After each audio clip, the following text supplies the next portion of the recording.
La ayuda de José Miguel Sánchez, psicólogo del trabajo y coach de directivos. José Miguel, ¿qué tal? Muy buenas tardes. Hola Raquel, buenas tardes, encantado de charlar contigo. Bueno, esta mañana nos preguntábamos, ¿no?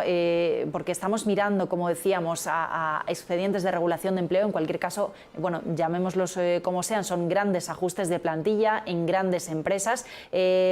Así que queríamos hablar contigo un poco de, bueno, cómo se afronta esto, ¿no? Cómo se maneja desde las diferentes perspectivas. Me imagino que no es lo mismo en una empresa grande que en una empresa pequeña, mediana. No es lo mismo para un directivo que tiene que tomar esas decisiones, las diferentes cadenas de mandos, por supuesto para la plantilla, para quien negocia todas esas, esas circunstancias, ¿no? Así que, ¿cuáles serían a tu juicio las principales claves? Yo te lanzo la pregunta general y luego con lo que me digas, pues ya te voy preguntando un poquito más. A ver, lo que hemos visto esta mañana, y que no es solamente esta mañana, sino que está habiendo varias noticias parecidas, era algo ya esperado, que muchos sabíamos que una de las cosas que iba a traer esta pandemia era esto, nuestros ajustes de plantilla. La verdad es que estas decisiones normalmente se toman a nivel, bueno, a primer nivel de la compañía, en compañías multinacionales,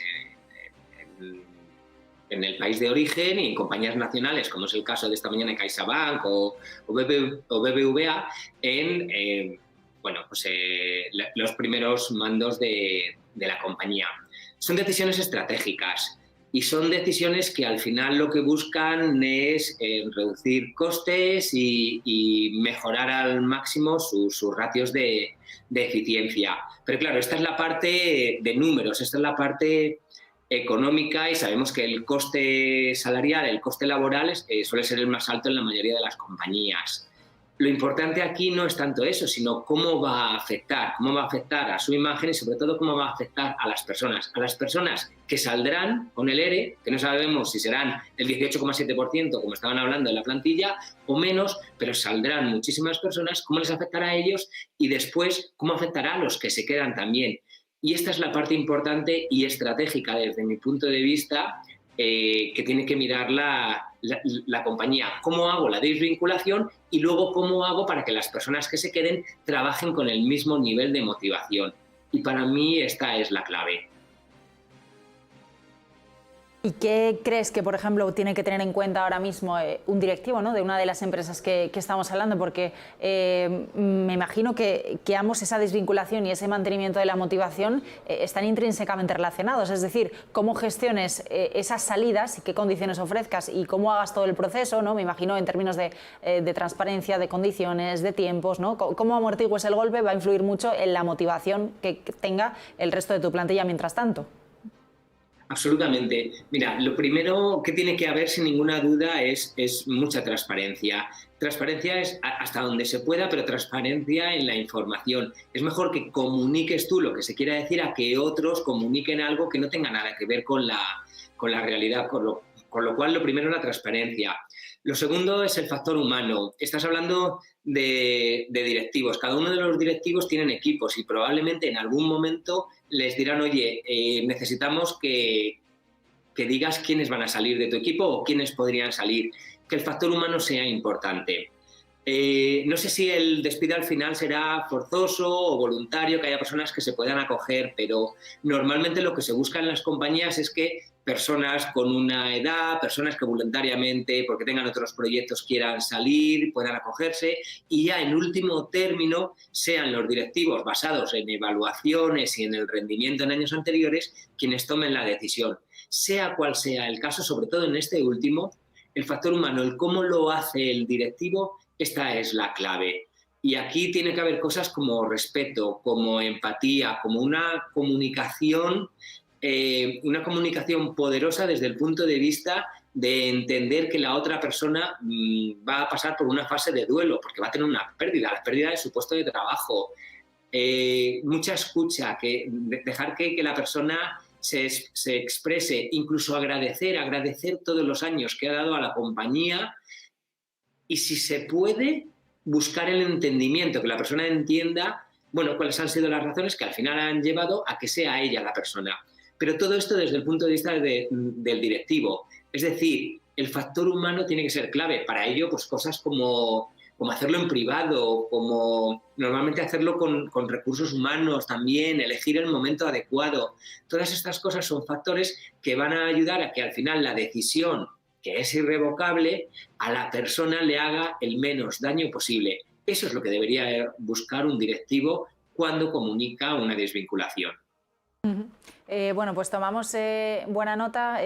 Las recomendaciones, por si nos está escuchando Gortázar de CaixaBank o Carlos Torres de BBVA, que mañana mismo podría darnos noticias, ahí están un poco esas recomendaciones para directivos. Y del otro lado, por ejemplo, para la plantilla, ¿no?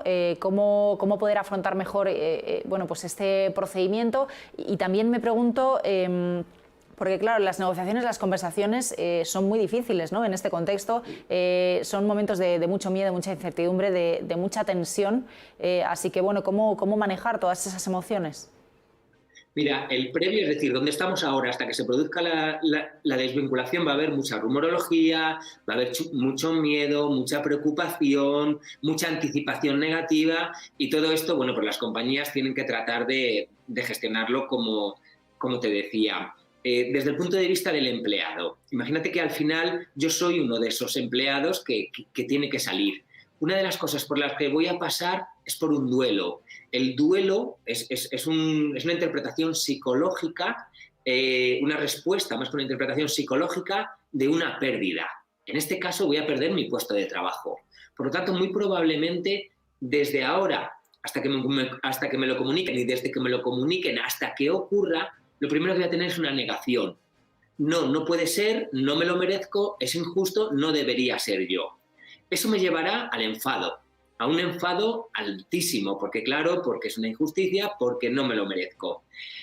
Desde ahí empezaré a ser capaz de entenderlo, de conectar con la realidad, y trataré de negociar con esa realidad, y trataré de entenderlo, pero no me será fácil. Y como no me será fácil porque la pérdida será una realidad, es decir, me van a desvincular, ahí entrará una siguiente emoción, que le podemos llamar pena o tristeza. Es decir, ahí es cuando yo me doy cuenta que lo he perdido, que no hay posibilidad, que no hay esperanzas, que no puedo tener más expectativa y que realmente voy a perder mi puesto de trabajo. Y desde ahí, ese es mi trabajo importante a partir de ese momento como persona, como ser humano, como individuo, es aceptar que ya no voy a tener ese trabajo, pero que el despido no es el final de nada. El despido puede ser un nuevo comienzo. El despido depende de cómo tú lo vivas, y lo puedes vivir desde el victimismo, desde el por qué a mí y quedarme en la resignación, o desde el protagonista de tu vida y entonces aceptarlo y buscar nuevas opciones, nuevos objetivos, nuevos proyectos, porque el despido es parte de una vida laboral. Es muy habitual que dentro de una vida laboral tú pases por esa situación. Por lo tanto, cuanto antes llegues a esa fase de aceptación y de buscar en el futuro nuevas posibilidades, mucho menos dolorosa será esa fase de duelo. Una última cuestión, ya casi como curiosidad, José Miguel. ¿Tú crees o bueno, tú conoces si en grandes empresas, ¿no?, como las que estamos hablando, pero bueno, es trasladable a cualquier otra, me imagino que en algunas de ellas habrá equipos de psicólogos, de especialistas, ¿no?, como es tu caso, bueno, pues que ayuden tanto a una u otra parte en este proceso y que estén dando asesoría? Mira, en las grandes empresas ocurren varias cosas. Una, claro que tienen equipos de psicólogos organizacionales, como es mi caso, por ejemplo, y entonces, bueno, pues pueden ayudar, pueden tener reuniones, incluso en muchos casos tienen coaches internos que pueden ayudar a la persona a entenderlo, a pasar por esta fase de duelo lo antes posible. Esa es la parte humanista que te comentaba antes del directivo, que puede tener el apoyo de los psicólogos o de los profesionales de recursos humanos o coaches internos. Pero luego también en muchas compañías lo que hacen es que utilizan los servicios de empresas externas. Se llaman empresas de outplacement, que lo que hacen es, bueno, pues que la persona pase por esa fase de duelo, pero sobre todo les ayudan a buscar un trabajo nuevo, a ponerse nuevos objetivos, etcétera. En ambos casos, lo que se busca es la ayuda al profesional, al empleado. Puede ser interna y, sobre todo, pues en casos de directivos o profesionales más senior, la empresa normalmente les paga esta posibilidad. Pero claro, esto es algo que depende de que la empresa te la dé. Y si es una empresa grande, podrías tener más posibilidades, en una pequeña probablemente tengas menos. Independientemente de eso, lo importante aquí es que si tú lo necesitas, si ese despido no lo estás llevando bien, no lo estás gestionando adecuadamente, que busques ayuda tú.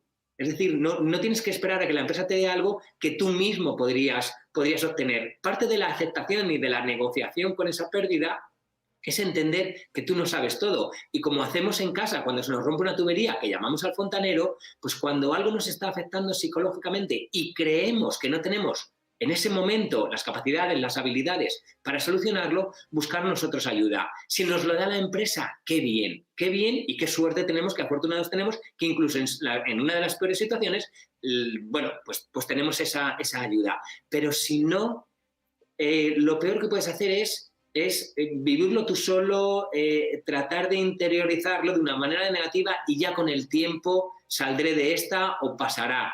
Sí, con el tiempo pasa, pero el coste personal es muchísimo más alto que si buscas ayuda.